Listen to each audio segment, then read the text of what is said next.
Hello friends. आज हम देखने वाले हैं मोर के बारे में। तो बिना किसी टाइम पास के वीडियो को स्टार्ट करते हैं।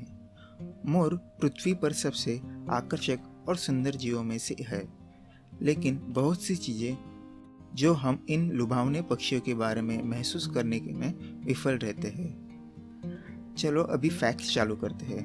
नंबर 1, मोर शब्द वास्तव में नर और मादा दोनों पक्षियों पर लागू नहीं होता है। यह केवल नर है जिन्हें मोर कहा जाता है, जबकि मादाओं को मोरनी कहा जाता है। साथ में उनके लिए सामूहिक नाम मोरी है। नंबर 2, मोर परिवार में सिर्फ 3 अलग अलग प्रकार की प्रजातियां हैं। इनमें से 2 की उत्पत्ति एशिया में और दूसरी अफ्रीकी में मूल की है। नंबर 3, अफ्रीकी प्रजाति को कांगो मोर कहा जाता है और कांगो बेसिन में उत्पन्न हुआ एशिया से नीला मोर और हरा मोर। नंबर 4, ये पक्षी पहले जंगलों में और वर्षावनों के भीतर रहते थे, एक ऐसा वातावरण जो अभी भी उनका सबसे आरामदायक और प्राकृतिक आवास है।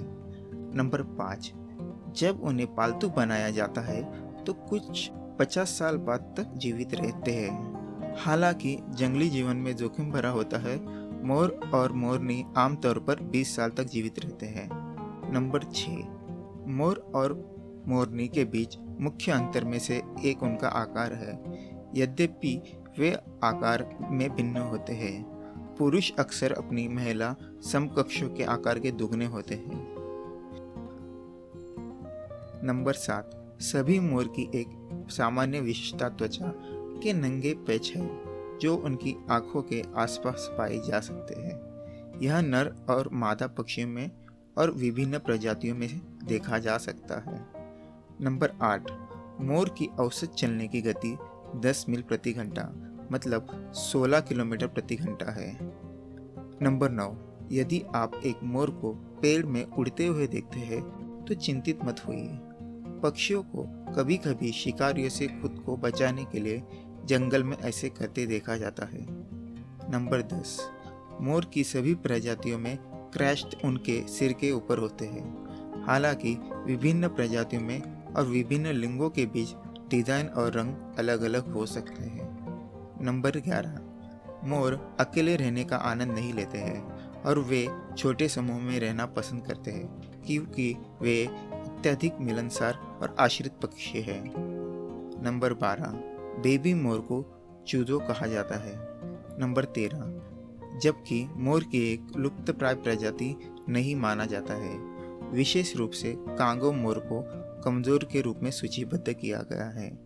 नंबर 14, मोर को वसंत में प्रजनन के मौसम के दौरान अपने चमकदार सुंदर पंखों को प्रदर्शित करते हुए देखा जा सकता है। नंबर 15, जब प्रजनन का समय प्रत्येक वर्ष के आसपास आता है तो मोर को जितना संभव हो उतना प्रभावित करने की कोशिश करेगा। अपने पंख और ट्रेन के प्रदर्शित करने के अलावा वह अपने क्षेत्र की रखवाली भी करेगा और अन्य पुरुषों को भगाने के लिए जोर जोर से आवाज उठाएगा। यहाँ ट्रेन का मतलब उसकी पूंछ है। नंबर 16, 2000 से अधिक वर्षों के लिए मोर को मनोरंजन प्रयोजनों या धर्म के लिए दुनिया भर में कैद रखा गया है।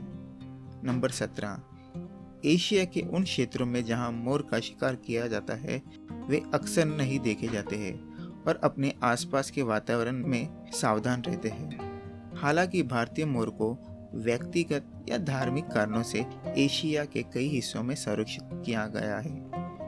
नंबर 18, एक मोर एक समय में 6 अंडे दे सकता है।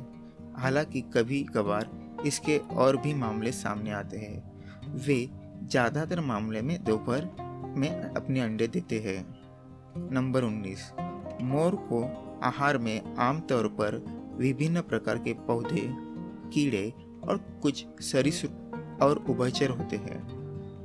नंबर 20, मोर के समूह को हरम के नाम से जाना जाता है। नंबर 21, नर पक्षियों को जंगली में सिर्फ एक साथी होने के लिए नहीं जाना जाता है। इसके बजाय न्यूनतम 2 होंगे और आराम से 5 महिला भागीदारों के रूप में हो सकते हैं।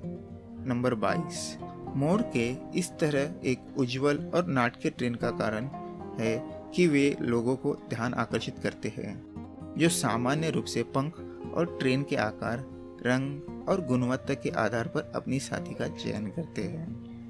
नंबर 23, 4.9 फीट मतलब 1.5 मीटर के आसपास काफ़ी बड़े पंखों के साथ और यह बड़े पंखों वाला है। मोर धरती पर सबसे बड़े उड़ने वाले पक्षियों में से भी एक है। नंबर 24, भारतीय मोर को अब बांग्लादेश में माना जाता है, हालांकि यह अभी भी पाकिस्तान, भारत और श्रीलंका के क्षेत्रों में लोकप्रिय है।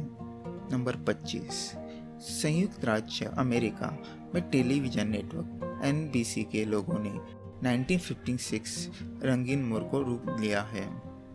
नंबर 26, जबकि किसी भी मोर के समूह को एक हरम कहा जाता है, महिलाओं के एक समूह को एक बीवी, एक मश्तर या एक पार्टी के रूप में जाना जाता है, जब वे पुरुषों के बिना समूह में रहते हैं। नंबर 27, जब मोर पहले पैदा होते हैं तो उनके पास पूंछ नहीं होती है और वास्तव में वे बहुत प्रभावशाली नहीं लगते हैं जब तक कि वे लगभग 3 साल के न हों। नंबर 28, हर साल नर मोर अपने पंखों की भरपाई करता है। इसमें कोई आश्चर्य नहीं है कि रंग हमेशा इतना अच्छा रहता है।